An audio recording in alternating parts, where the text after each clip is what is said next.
These ducks were trapped while they were draining the pool. Go. So the TikTok people told us to build a ramp.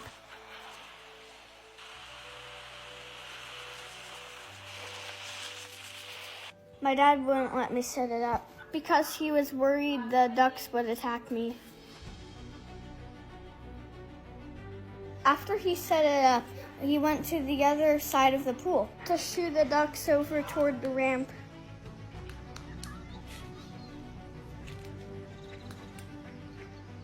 Okay, Dad, I can see it.